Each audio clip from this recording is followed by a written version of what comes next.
আজকের ভিডিওটা অন্য দিনের থেকে আলাদা। আজকে একটা মেকআপ লুক ক্রিয়েট করব, সাথে আমার কিছু অজানা গল্প তোমাদের সাথে শেয়ার করব। তো ভাবছিলাম আজকে একটা মেকআপ লুক ক্রিয়েট করি, সকাল থেকেই ভাবছিলাম, কারণ অনেক দিন সাজগোজ করা হয় না, কোথাও বেরোনো হয় না। তাই ভাবলাম যে আজকে একটু সাজগোজও করতে বসি, কারণ আমরা মেয়েরা তো বরাবরই সাজতে ভালোবাসি। কিন্তু জানো তো, আমার যখন বিয়ে হয়েছিল তখন আমি নিজেকে পরিপাটি করে রাখতে, সাজগোজ করতে যেন ভুলেই গেছিলাম। একটা নতুন সংসারে এসে সবার দায়িত্ব বুঝতে কখন নিজের টাইম, মানে নিজেকে কখন ভালোভাবে রাখার টাইম পাবো সেটা ভুলেই গেছিলাম। বিয়ের আগে অবশ্য নিজেকে খুব পরিপাটি করে রাখতাম, মুখে একটা ব্রণ বেরোলেই খুব চিন্তা হয়ে যেত যে কী ইউজ করব, কী করে কমবে। কিন্তু বিয়ের পর যেন মনে হলো আপনা আপনিই কমে যাবে, থাক কি হয়েছে, বেরিয়েছে তো।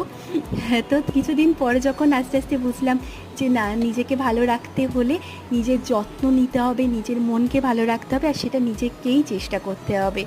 তো সেই জন্য নিজেকে আরও পরিপাটি করে তুলতে আবার শুরু করলাম, কারণ কাজের ফাঁকে আমার খুব একটা টাইম হয় না। আমি নিজে একটা প্রাইভেট স্কুলের টিচার,